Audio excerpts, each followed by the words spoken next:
ഫോർട്ടികോപ്പിൻ്റെ നേതൃത്വത്തിൽ എല്ലാ ജില്ലകളിലും ഫാം ക്ലബ്ബുകൾ രൂപീകരിക്കാനും വാണിജ്യാടിസ്ഥാനത്തിൽ പഴം, പച്ചക്കറികൾ, കിഴങ്ങുവർഗ്ഗങ്ങൾ തുടങ്ങിയവ ഉൽപ്പാദിപ്പിക്കുന്ന 1,00,000-ഓളം കർഷകരെ ഉൾപ്പെടുത്തി പഞ്ചായത്ത് തലത്തിലാണ് ക്ലബ്ബ് രൂപീകരിക്കുന്നത്.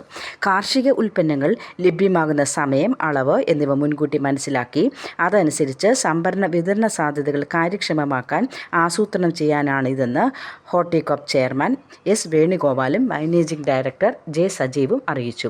ഫ്രാഞ്ചൈസി വ്യവസ്ഥയിൽ ഗ്രാമശ്രീ ഫോർട്ടി സ്റ്റോർ എന്ന പേരിൽ വിതരണ കേന്ദ്രങ്ങളും രൂപീകരിക്കും. ഫാർമർ പ്രൊഡ്യൂസർ കമ്പനികളിൽ ഉൽപ്പാദിപ്പിക്കുന്ന മൂല്യവർദ്ധിത ഉൽപ്പന്നങ്ങൾ ഹോർട്ടികോപ്പ് ഏറ്റെടുത്ത് ഹോർട്ടി സ്റ്റോറുകളിലൂടെ വിപണനം ചെയ്യും. ഫ്രാഞ്ചൈസികൾ ആരംഭിക്കാനുള്ള അപേക്ഷ ഏപ്രിൽ 30 മുമ്പ് നൽകണം. കുറഞ്ഞ വിലയിൽ ഫലവൃക്ഷ തൈകൾ വിതരണം ചെയ്യാൻ സംസ്ഥാന വ്യാപകമായി അഗ്രോ നഴ്സറികളും ആരംഭിക്കും.